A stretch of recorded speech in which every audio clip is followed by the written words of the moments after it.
우리 어머니는 벌써 먼 앞날까지 내다봤어요. 야, 이거는 이 세상 못 살 세상이다. 이건 지옥이다. 울타리 없는 감옥이다.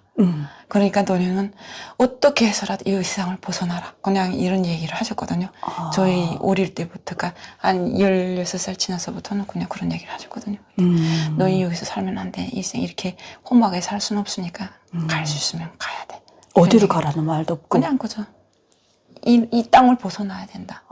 어떨 때 지나가는 말씀이라도 그냥, 응?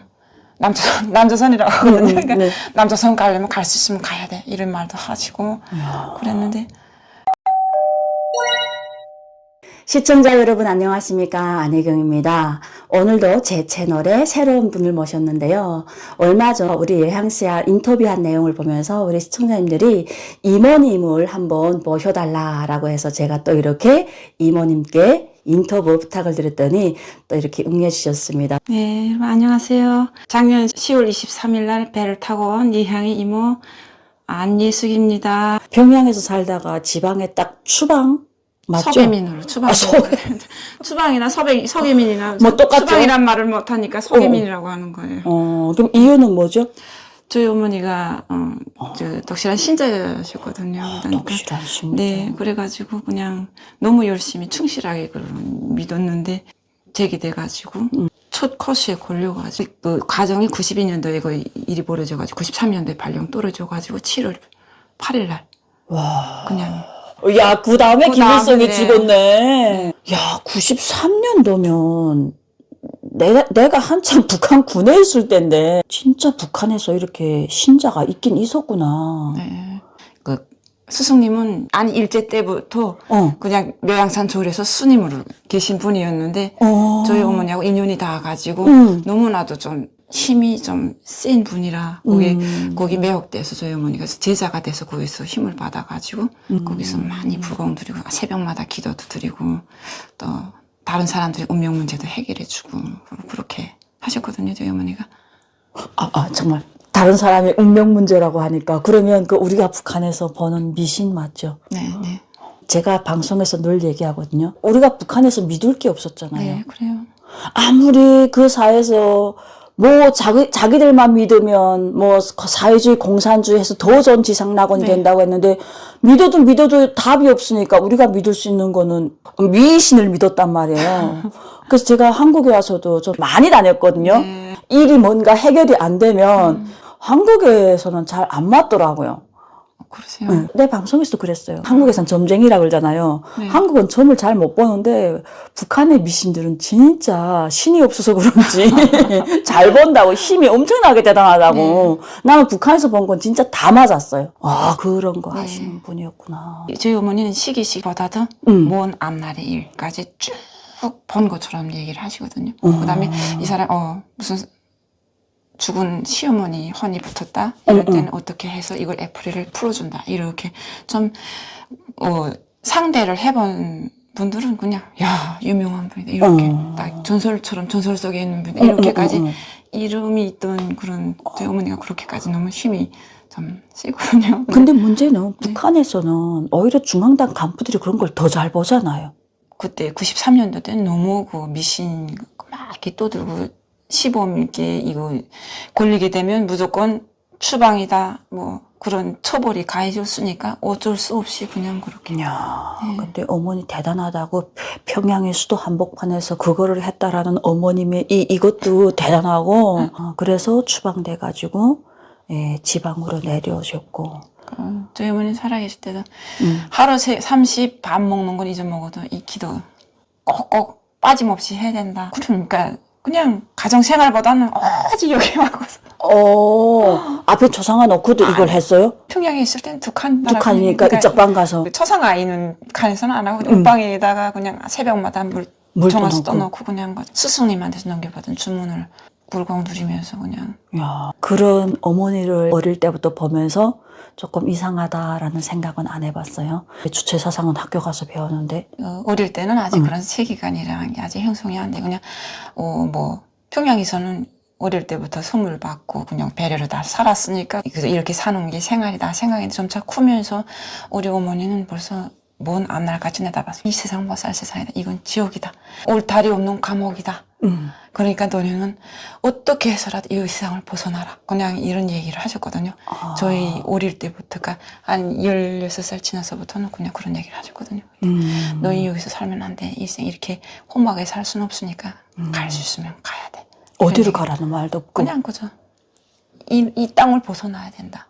지나가는 말씀이라도 그냥 남조선이라고 하거든요. 그러니까 네. 남조선 가려면 갈 수 있으면 가야 돼. 이런 말도 하시고 그랬는데 살아계실 때는 생각은 뻔해도 갈 수 없잖아요. 그러니까 그렇게 있었던데 점점 살면서 보니까 또 그냥 이 김종은이 나서 이렇게 정치를 하는 거 보면은 점점 사람이 살아갈 수 있는 환경이 아니에요. 갈수록 험난하고 갈수록 그저 험악한 세상만 더 계속 앞을 보면 뻔한 이치니까 이제는 이제 조건만 조성되면 가야 되겠다. 저희는 그래도 뭐 그런 생각은 뻔해도 갈 수 있는 뭐 큰 영단이 없으면 그것도 못 떠나는데. 그렇죠. 역시 MG다. 영단을 내릴 줄을 알고. 그러면 어머님은 몇 년도에 돌아가신 거예요? 그 전에 19년도. 2019년도에 돌아가셨어요? 어머님이 2019년도에 돌아가셨으면 그 당시 연세는 78세.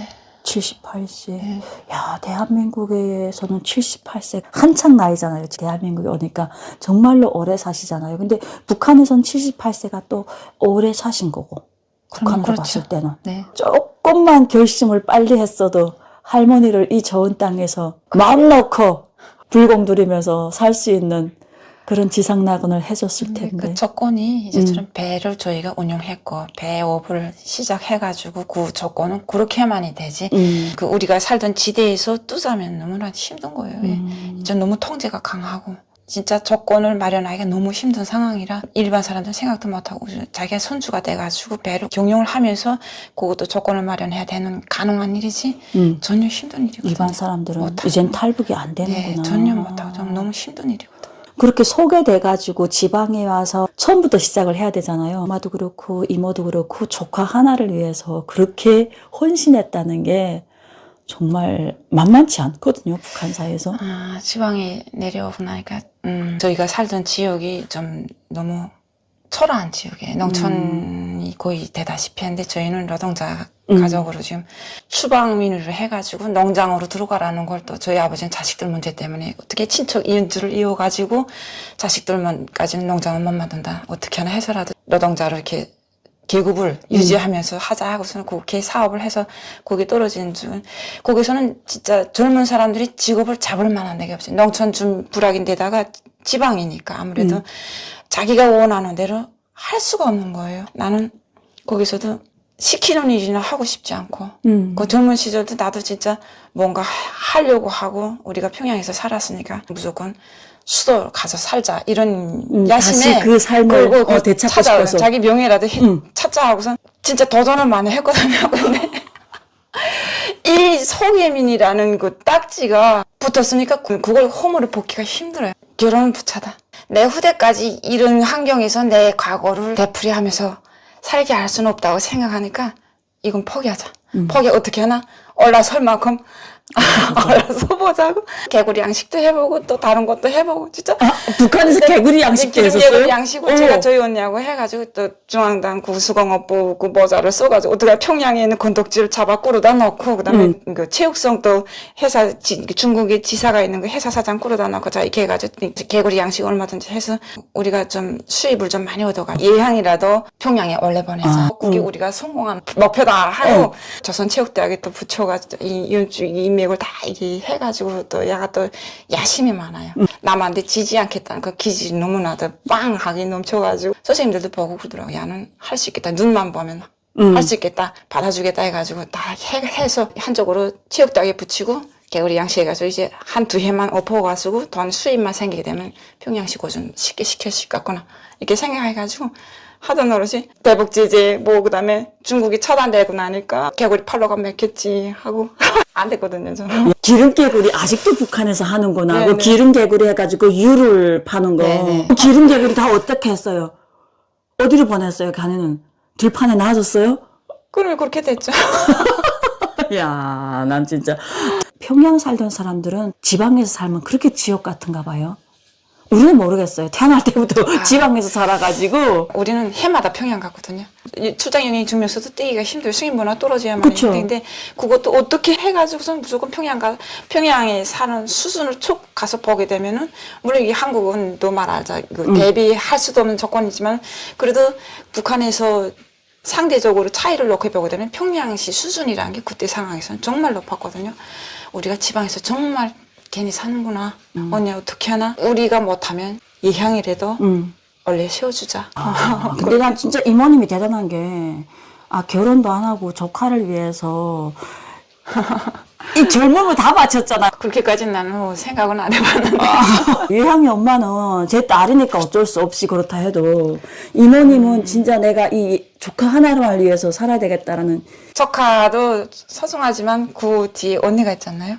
언니는 내 형제고. 그러니까 그렇죠. 언니를 보니까 조카도 생각하게 되고. 그래서 예향이도 역시 또 내 기대에 어긋나지 않게 잘 돌아서고 하니까 아무튼 누구든 성공해가지고 이런 모습이라도 보여주고 싶은 심정이 또 나나 제가 어떤 걸 느꼈냐면요.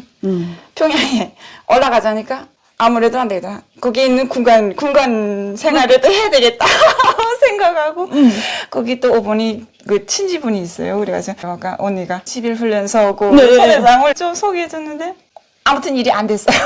근데 옛날에 그런 거 있었잖아요. 북한에서 평양 군관이 지방 여자를 결혼하게 되면 나중에 군관 생활할 때는 괜찮은데 전역할 때는 따라 내려가야 되잖아요. 그러니까 군사복무연하는 38년 기간을 쭉 채운 경우에는 그렇게 될 수 있다고 했는데 그 사람도 보니까 토대가 농민 출신이더라고요. 장구적인 그런 생활을 하는 게 아니고 그냥 생활하다 내려오게 되면 또 어차피 이 사람은 제대로 농장으로 내려와야 가는구나. 되니까. 그런데다가 더군다나 또 어떤 일이 있었는가 하면 제가 평양 갔다 왔는데 우리가 살던 지역이 그 담당 안전원이거든요. 그 사람이 너무나도 이렇게 우리가 좀 쭉쭉 어디 갔다 오곤 좀 남보다는 평범하게 안 살지. 근데 뭘 한다고는 드러나게 안 살았거든요. 왜 조용조용하게 돈을 벌어도 소리 안 나면 살아야지. 툭 삐지게 살게 되면 코에 고면 코골이고 귀에 고면 귀골이고 남 잘 되는 것도 좋아하는 사람 그러니까 불러가지고 너 어디 갔댔나? 나 평양 갔댔어요. 평양 왜 갔댔나? 왜 자기 승인 없이 군비대 증명서를 떼고 왔으니까 자기 지장이 없이 어떻게 막 따지거든. 군관이 있기 때문에 선 보러 갔어요. 예. 친척이 소개해줘가지고 나도 결혼 생활 해야 되니까 너 평양 가 살라게. 넌 죽어도 안 돼. 이런 말이 여기 딱 베꼈거든요. 보유는 아니까, 신분을 아니까. 너 내 앞에서 못 간다고 했으니까 난 무조건 가야 되겠구나. 내가 아니면 우리 집 누구라도 보내야 되겠다. 이런 생각이